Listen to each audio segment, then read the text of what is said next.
বন্ধুরা good morning. আজকে আমি কাটাপোনা মাছের ঝোল করবো পটল আলু দিয়ে। আমি এগুলো রেডি করে রেখেছি, পেঁয়াজ আদা আর রসুন গ্রেট করে রেখেছি। এবার এর মধ্যে আমি মশলা দিয়ে দেবো, এগুলো ভেজে তুলে রাখবো। পটলগুলো ভাজা হচ্ছে, এদিকে আমি মশলা রেডি করে রেখেছি। তেলেই আমি মাছগুলো ভেজে নেব। এমনি যখন তরকারিতে করা হয় তখন হালকা ভেজেই করা হয়।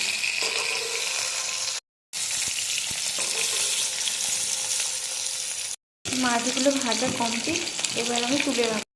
পেঁয়াজ দিয়ে দিলাম, সাদা জিরে তেজপাতাগুলোও দিয়ে দিলাম, কাঁচা লঙ্কা আমি চিড়ে দিয়ে দিয়েছি। আমি এবার মশলাটা দিয়ে দিলাম।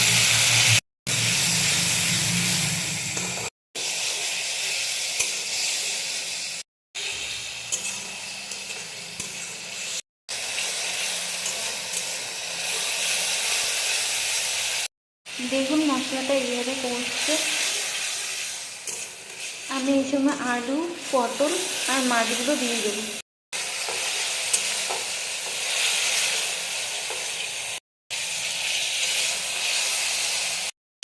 এবার এইটা আমি কিছুক্ষণ কষাবো।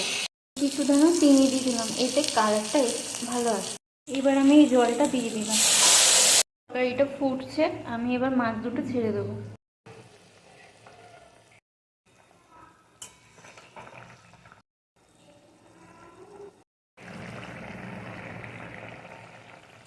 তরকারিটা হয়ে গেছে, এবার আমি গ্যাসটা অফ করে দিলাম। অল্প করে সানরাইজের গরম মশলা দিয়ে দিলাম। এবং বন্ধুরা, কাটাপোনা মাছের ঝোল পটল আলু দিয়ে একদম রেডি।